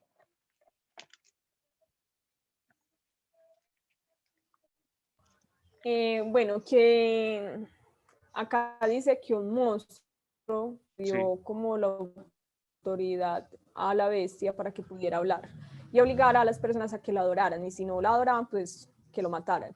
Y que se le dio una orden de colocarles una marca, ya sea en la frente o en la mano, para comprar, vender y todo eso. Y dice que, bueno, me sorprende esa parte porque dice, aquí se requiere sabiduría, porque es como si incitara a investigar o a mirar qué número es o qué nombre quiere decir ese número que es 666. Muy bien, Y ya. gracias, Sofi. Estefa Aristizábal o Janet, ya puedes seguir pues como leyéndolo si no acabo de leerlo. No, que es ese acertijo. Listo, Juanjo, qué pena, entonces, Apocalipsis 13, que 15 al 18, más o menos. Pues Es verdad ahí, eso que dice Janet. según eso hay una restricción, ¿cierto? Sí, Una restricción, pero es que yo digo comprar, vender, me imagino el mercado, me imagino compras exactas, sí, economía, pues no sé. excelente, sí, tiene mucha relación en eso, ¿cierto? Ahora, como hay que tener un panorama bíblico para saber qué quiere decir esto, quiero invitarlo para que vayamos por favor a Deuteronomio capítulo 6, versículo 4, donde nos va a decir qué quiere decir esa marca. ¿Deuteronomio qué? Deuteronomio capítulo 6, versículo 4.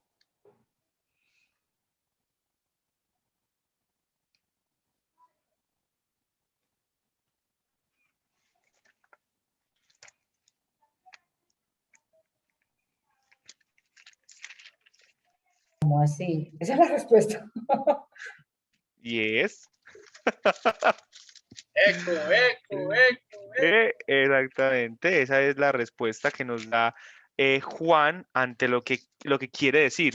Recuerden, el público inicial entiende perfectamente a qué se está refiriendo, ¿cierto? Y recuerda precisamente este pasaje. Vamos, que lo Entonces, lean, que lo léelo, lean, que lo lean. Y Leo, que traten de léelo, Janet, por favor. entender. Léelo, Janet, y con base a lo que acabas de leer, vas a intentar decir, entonces quiere decir esto. ¿Listo? Ah, Léelo, por favor, Janet. no, yo leo. Deuteronomio, sí, Deuteronomio 6:4. Escucha, oh Israel. Es ese. sí, ese es. Señor Ese es es. nuestro Dios. El Señor uno es. ¿Y qué tiene que ver eso con las compras? Siga leyendo, siga leyendo. Siga, siga, Siga siga leyendo. Amarás leyendo. al Señor tu Dios con todo tu corazón, con toda tu alma y con toda tu fuerza. Sigo. Sigue, sigue. Siga. Y estas palabras que yo te mando hoy estarán sobre tu corazón, y Sigue. diligentemente las enseñarás a tus hijos, y hablarás de ellas cuando te sientes en tu casa, y cuando andes por el camino, cuando te acuestes y cuando te levantes. Sí, sigue. Sigo, se encontró la respuesta. Hasta el 9. Y las atarás como una señal a tu mano, y serán por insignias entre tus ojos, o sea, en la frente. Y las escribirás en los postes de tu casa y en tus puertas. Excelente, excelente. Entonces, cuéntame qué similitudes hay en ese texto con Apocalipsis 13. No, pero démosle la oportunidad a las otras. Ellas quieren hablar también. No, nadie quiere hablar. Estefa Martínez quiere hablar. Sí, ¿cierto, Estefa? Sí, Estefa ya levantó la mano. ¿Puedo compartir algo que vi acá en la Biblia del celular? ¿Pero qué es un comentario? Eso es Pues trampa. sí, es una explicación. Pues yo voy a dar mi opinión, pues, pero No, se ve no, interesante lo deme que eso. explican acá. Es como un comentario, sí. No, aquí no aceptamos Hizo comentarios. trampa, hizo Bueno, trampa. Deme por favor su opinión que hizo trampa. no, sino que, vea, por ejemplo, en la 9, 8 y Sí, 9, y las atarás como señal en tu mano y serán como insignia entre tus ojos. Y dice que la marca va a ser o en la mano o en la frente. muy bien. Y es que eso va conjunto a lo que explican acá en esto, pues lo puedo compartir.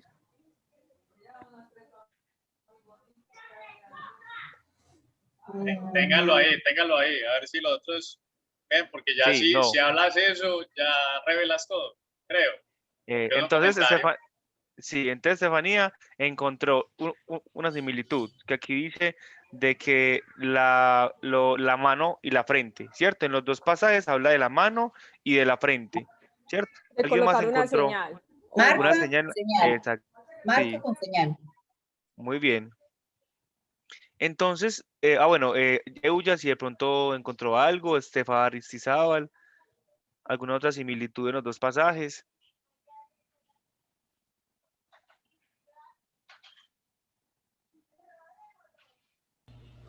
Pues los dos hablan de marca, pues de hacer una marca, una señal. En una pues dice como los sellos y eso en Apocalipsis, y el otro dice lo que uno le debe enseñar a los hijos, ¿no? Pues que la atarás en tu cuello. Ahí también es una marca, pues, que está hablando de los mandamientos, de todo eso, ¿no? Listo. Entonces, que me Este, chifla. este, Lo de hambre también, y con estas... este pasaje de Deuteronomio capítulo 6, del 4 hasta el 9, nos está hablando de una oración supremamente importante para el judío, ¿sí? Esa oración se llama el Shema o la Shema. Es una oración que el judío repetía 3 veces al día, declarando que Dios era el único Dios, Señor, ¿cierto? Y que todo en la Torá era lo que él debía de guardar, lo que él debía de enseñar y tenerlo como una marca, es decir, cuando dicen en la frente es que en su memoria, ¿cierto? Constantemente, todo aquello que conocía de Dios, todo aquello que sabía de Dios, ¿sí? Entonces dice que en todo momento, en todo tiempo, cuando te levantes, ¿sí? Estará siempre ese conocimiento, ese gran mandamiento de que Dios es el único Jehová y de amarlo a Él con todo nuestro corazón, con toda nuestra alma y con todas nuestras fuerzas, ¿cierto? Ahora, si hacemos el contraste con eso, al Apocalipsis capítulo 13, ¿qué creen ustedes entonces que qué está queriendo decir? Que cuál es esa marca. Sí, si sabemos que acá la marca es la palabra de Dios, la obediencia, el amor a Dios, la declaración constante de que Dios es nuestro único Dios, ¿sí? Entonces, ¿qué creen ustedes que es en Apocalipsis? En el 17. Sí, en el 17, sí. Puede ser, Juanjo, como hacer lo contrario. ¿Y qué es lo contrario? Eso. Cuéntame qué es lo contrario. Por ejemplo, bueno, yo le iba a compartir ahorita, sino que usted empezó a hablar. Por ejemplo, ahí empieza de que la estatua lleva a las personas a que lo adoren a él, en vez de adorar pues a Dios por hacer ese ejemplo. Y en Deuteronomio está hablando de que hay que adorar a Dios, entonces sería como hacer lo contrario. Sí, me dice me dice una respuesta como la señorita Antioquia, donde dice hombre con hombre, mujer con mujer, y el mismo modo en el sentido contrario, Entonces, ¿cierto? ¿quiere que le... Eso es lo que yo Juanjo, entendí. el niño dice, O sea, no adorar a Dios, sino adorar a la bestia, o sea, hacer lo contrario. Eh, Juanjo, Y si uno Dime, dice, yo. ahí de pronto están hablando, pues dice acá que la marca esclaviza a la gente, a la bestia. Y en Deuteronomio, pues no todos esclavizados, pero a Dios. No, algo No va así. tanto como era de la esclavitud, no, sino más que todo algo que decía Estefanía y es la adoración, ¿cierto? Entonces vemos que recuerden esto, ¿qué dijo Heiber del emperador que estaba buscando? ¿Qué? ¿De qué? El emperador que estaba buscando. Domiciano. Sí, Domiciano, el que quería Que lo Adoración. que lo adoraran, ¿cierto? Sí. El culto al emperador. Entonces, los dos paralelos. En la Shema me está hablando de que Dios es mi único Señor y aquí me está diciendo, el emperador está buscando la adoración, ¿cierto? Entonces, empezamos con la primera similitud, ¿cierto? El emperador. Y si, ¿cierto? Y si no adoramos al emperador, ¿qué pasa? Lo matan porque ahí decía que pueden matan. Excelente, ¿cierto? Pueden Entonces, comprar. excelente, muy bien. No pueden comprar, no pueden vender, no pueden esto y no pueden aquello, porque no están adorando al emperador, ¿cierto? Que en este Hay un caso es la chantaje. vez. O sea, da un chantaje. Si no me adoran, no Exactamente. tienen esto. Exactamente. Entonces la marca no es una marca, no es como dice Janet, una barra, un símbolo de barra, no es el chip, no es marcar ganado como dijo Estefanía ahora, ¿cierto? No es algo físico realmente, sino que es que si tú estás con el emperador, ¿cierto? Si tú estás de parte del emperador, lo sigues, lo adoras, ya estás clasificado, ya estás marcado, por decirlo así, con todo lo que conoces del emperador y la adoración al emperador, ¿sí? Entonces es esa marca. Lo mismo que está diciendo en Deuteronomio, ¿sí? La marca en Deuteronomio, ¿cierto? Es esa adoración al Señor, es ese conocimiento al Señor, del Señor, es ese amarás al Señor con toda tu fuerza, con toda tu alma, como único Señor, ¿sí? Y lo recordarás todo el tiempo, en todo momento, y se lo enseñarás a tus hijos, ¿cierto? O Entonces es sea, el quienes siguen contraste. el mundo y quienes siguen a Dios. Exactamente, entonces, eso es. Entonces, ¿cuál es la bestia hoy? ¿Quién es la bestia hoy entonces para nosotros? Ya no, el emperador ya no es la bestia. ¿Quién es el emperador? La bestia. El mundo. Satanás. El mundo. Todo aquello que se levante para ser adorado, que sea diferente a Dios, es la bestia. ¿Sí? Les voy a colocar un ejemplo cualquiera. Todo lo que me aleje de Eh, Dios. Exactamente, sí, básicamente, ¿cierto? Todo aquello que yo adopto como, ¿cómo puedo explicarlo, Fiverr? Como una doctrina, como una, no sé cómo decirlo. Sí, eso es aquella enseñanza, pensamiento, filosofía, Exactamente, que exactamente, te desvían de la adoración del Señor y te llevan a adorarte a otra clase de cosas que no sea el Señor. Por exactamente, ejemplo, eso es toda. yo diría que hoy en día la bestia que más se puede reconocer es el yo. Todo el mundo está encima en sí mismo. Ajá. Un egocentrismo total que uno dice, las personas no quieren conocer a Dios, las personas quieren es adoptar sus propios pensamientos, sus propias creencias. Juanjo, si me permites ahí, escuchaba de esa pelada de Camp Rock, de Disney, la protagonista que se me olvidó el nombre ahorita, ya es cantante. Demi Lovato. Demi Lovato. Ajá. Ella era cristiana antes de entrar a Disney. Bueno, recibe conocimientos cristianos. Y ella en un cierto tiempo se había dicho que era pansexual. Pansexual. ¿Qué es eso?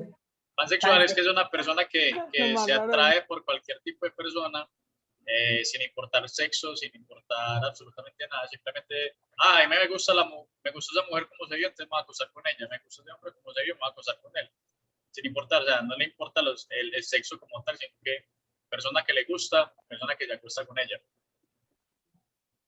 Entonces ella decía eso, que ella decía que durante toda su niñez había adoptado la creencia cristiana de que ella tenía que acostarse con hombres normalmente porque obviamente eso se le incorporó en la Biblia. Cuando recibió esa parte del ser pansexual, Obviamente ella todavía tenía ciertos pensamientos cristianos, supuestamente,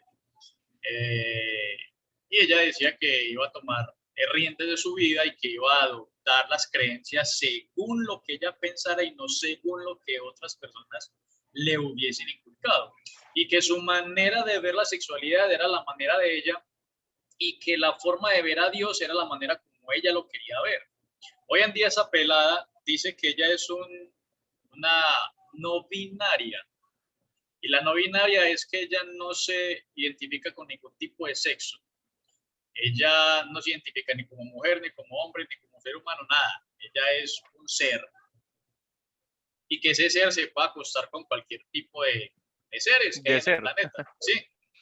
Entonces ella adoptó eso y que ella en ese momento se siente completamente liberada, que su forma, su filosofía, su forma de pensar y su forma de actuar es según lo que ella se siente a gusto, como se siente cómoda y que obviamente va a llevar su vida de esta manera. Entonces yo veo que la mayoría de la gente hoy en día se centra en lo que yo pienso, cómo yo me siento, en cómo me funcionan las cosas, como yo creo que son, sin importar lo que digan los demás, sin importar lo que diga Dios o una Biblia.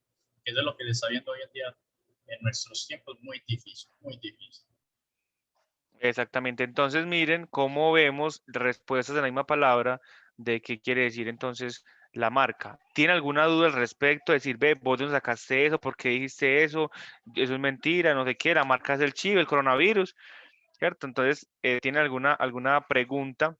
Eso simplemente es un ejemplo de cómo tanto la marca de la bestia como el resto de la simbología se ve interpretada a través del resto de las escrituras. Y Juanjo y Fiverr, Sí, entonces me corrigen, ¿listo? O sí, sea, esa claro. es esa interpretación es una de tantas interpretaciones, me corrigen, tantas interpretaciones porque me imagino que hay otras donde nos siguen sosteniendo que la bestia es el diablo, ¿cierto?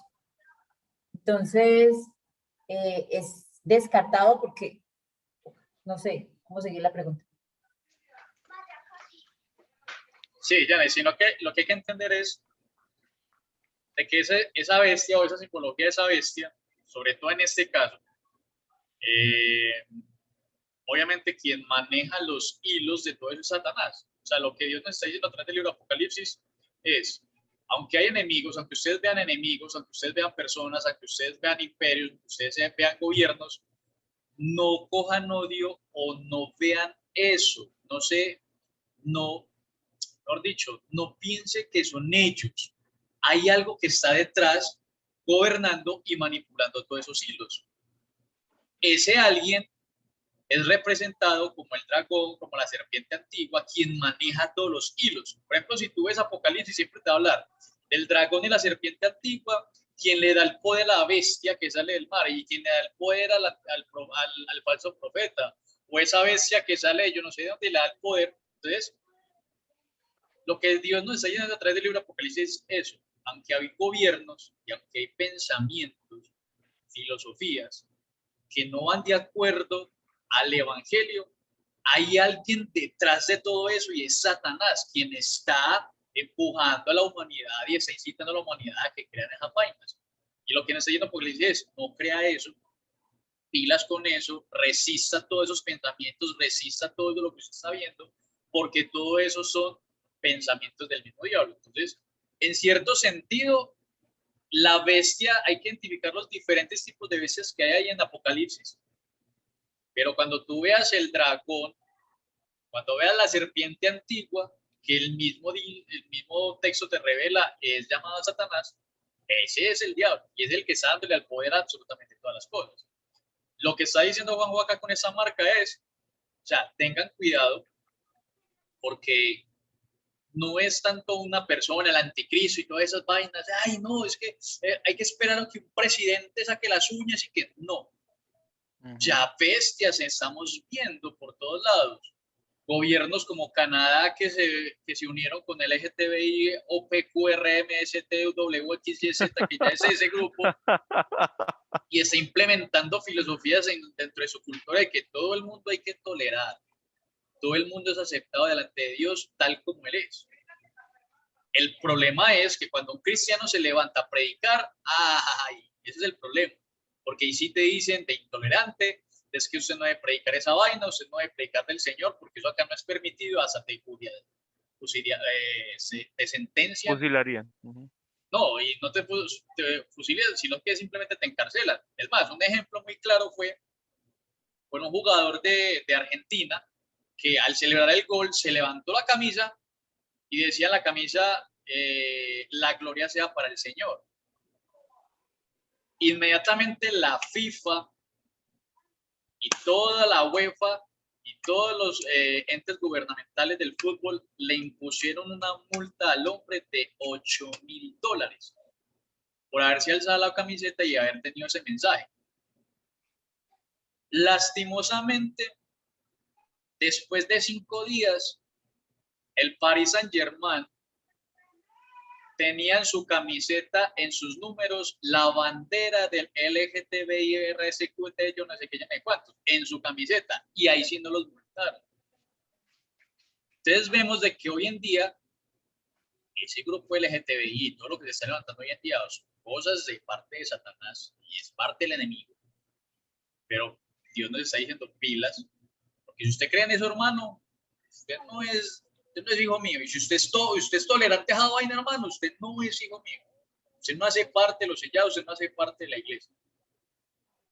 Lo que le invito yo es acá es, en vez de ir a pelear en contra de esas gobernaciones y ir a protestar, ir a violentar, no, demuestre a través de la Shema, del amor al Señor, de la obediencia en el Señor, del amar al prójimo como Cristo amó al prójimo y a sus enemigos, hasta el punto de ser asesinado.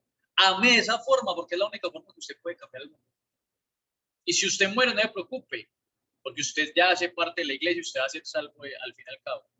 Pero eso es lo que nos está advirtiendo sobre todo Apocalipsis y que lo traemos hoy en día de las cosas que está viendo en nuestro...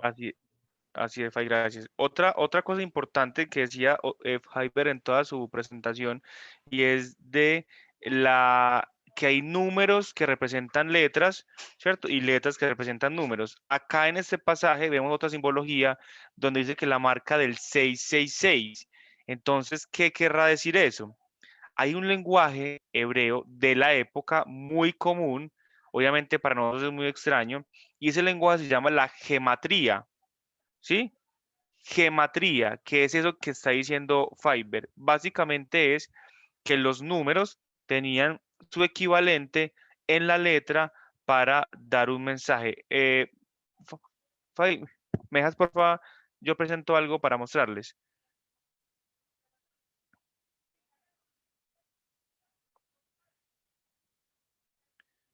Listo. Entonces, gracias. Entonces, vemos esto que les estoy diciendo sobre la gematría. Cuando vean, porfa, me dicen. Ya. Listo. Entonces, la gematría es que este es el abecedario hebreo y cada letra tiene un equivalente a un número. ¿Sí? Vemos acá en la gematría 666, donde es una equivalencia con el César, donde vemos en el alfabeto en español, el alfabeto en hebreo y el valor numérico que tiene cada una de esas letras en el alfabeto hebreo. Si hacemos la suma de estos valores, ¿sí? Nos da un valor del 666, ¿sí? Que es la marca de la bestia, que sabemos ya quién es la bestia en este pasaje. Entonces, decimos que 100, 300, 360, 560, 590, ¿cierto? O estoy contando mal, espérenme. 100, 100, 306, 506, 606, 666. ¿Sí? Eso es un lenguaje que utilizan en la época como equivalencia. Entonces, vuelvo y repito, la marca que se refiere allí o esta simbología numérica, ¿cierto? Tiene un valor en letra alfabética donde da a entender que la bestia es ¿quién? El César, Nerón, el que estaba gobernando en ese momento, ¿sí?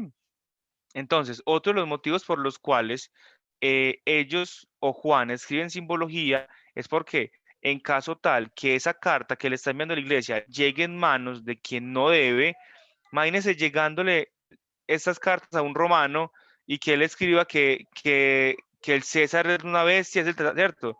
Obviamente es para que la iglesia entienda a qué se está refiriendo, ¿sí? Entonces, esta simbología es muy importante entenderla en el Apocalipsis, este medio de lenguaje es muy común en la época, que es la gematría. Como esto se ve en muchas partes del Apocalipsis, una de esos fue el que dijo Fiverr ahorita, que es el número 1000, que tiene una simbología en letras y da un mensaje de infinito, ¿sí? Entonces, así como hicimos el ejercicio hoy de esta parte o este capítulo de 13 sobre la marca, debe de replicarse pues como en el resto de los simbología que podamos encontrar en el resto de la palabra, ¿sí?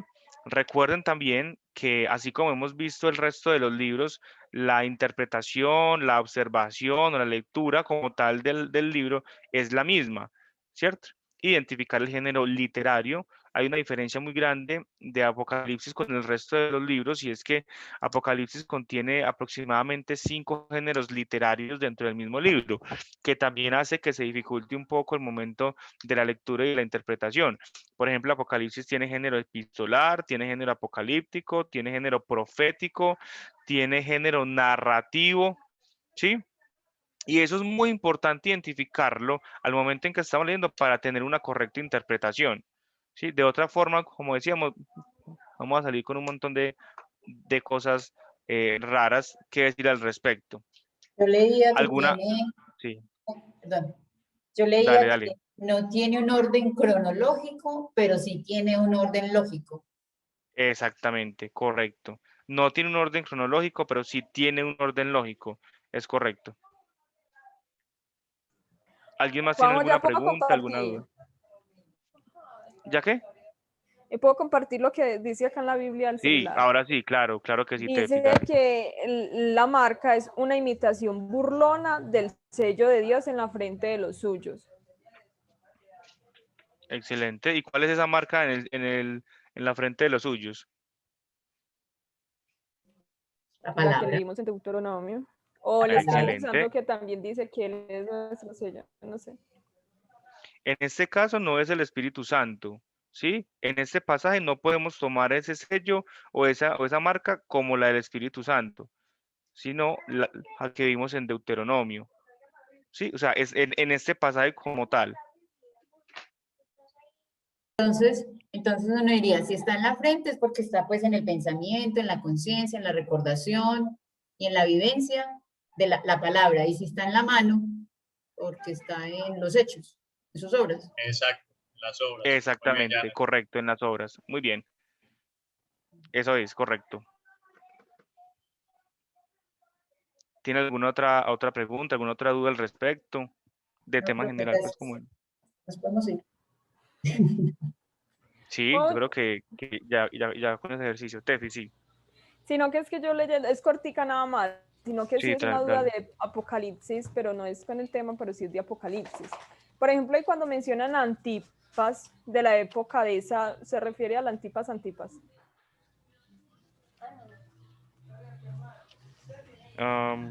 ¿Cómo así que el Antipas? Hay que tener cuidado porque Porque hay un Antipas Herodes, o sea, hay varios Está, Antipas, hay Hero- varios está Herodes, hay Herodes varios II. gobernantes. Entonces hay que Ujú. mirar, hay que consultar, Tefa, quién es ese Antipas, o sea, a cuál Antipas se refiere ahí el texto como tal, ¿cierto? Y ese dato lo encuentras en un contexto histórico, ¿cierto? ¿Quién era el que estaba en ese momento gobernando? en el ¿Qué diccionario. Antipas?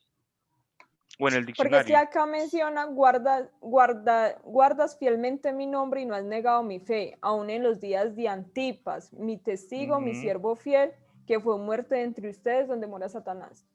Ah, te imagínate, ujú, tienes que mirar entonces quién es ese Antipas, porque según lo que se dice en el texto hoy es que era un creyente en Cristo Jesús. Ujú. ujú. Pero habla de que era un gobernante.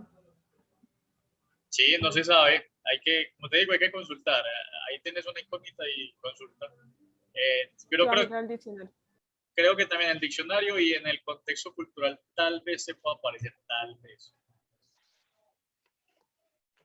¿En qué pasaje encontraste eso, Tefis? ¿En qué? Está en Apocalipsis 2:13. 2:13. Sí, 2:13. De la iglesia de Éfeso.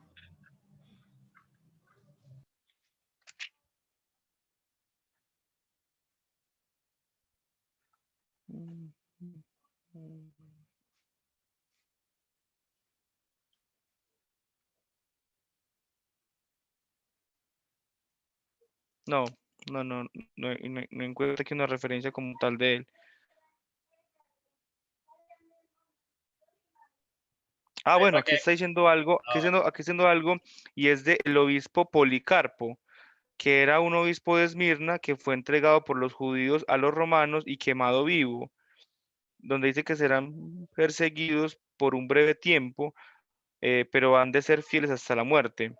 El diablo, no, pero no menciona como nada de él. Pero mira lo En que ese, dice acá en la de las Américas, ahí donde dice 2:13, dice, pues abajo, en la en conclusión. el comentario, sí. Sí, dice, el trono de Satanás es probable que se refiere al santuario del culto al emperador romano. El paganismo del Pérgamo también involucraba adoración, idolatría e inmoral a Dionisio y a Afrodita, tal vez referidos en el versículo 14 en los días de Antipas. Casi nada se sabe acerca de este mártir. Era un mártir cristiano que murió antes de escribirse Apocalipsis. Bueno, ahí tenemos un dato. Era un mártir que se murió antes de que se escribiera Apocalipsis. Murió, no, lo murieron. Otra cosa. Lo murieron. Sí. Bueno, ahí para terminar, les recomiendo algo muy chévere. Hoy lo hice y me pareció muy bacano. Léanse el libro y segundo, escúchenlo. En YouTube hay una parte que se llama la Biblia hablada y está la nueva versión internacional. Te la narran, te la dramatizan, por la arepa, te la actúan. Es muy bacano. Es muy bacano. O sea, es una novela. O sea, tú vas a escuchar, yo no soy tan viejo, pero yo sé que por ejemplo, mi abuela y mis papás me comentan de esas radionovelas. Así.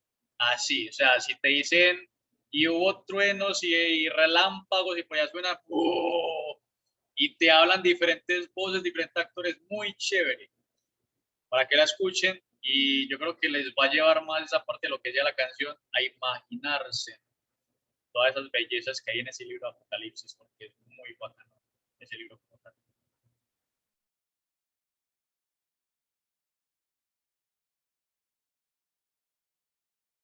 no, muy interesante todo, que masticarlo Vamos, muy bien. ¿Estás con el micrófono apagado?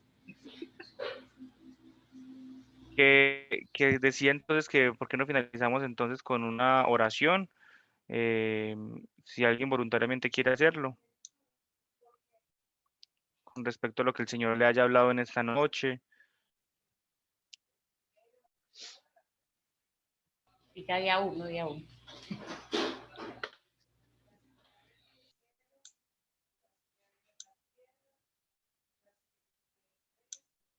Yo soy el Team Marín, espere. Es Juan del Team Marín de Dopingüe.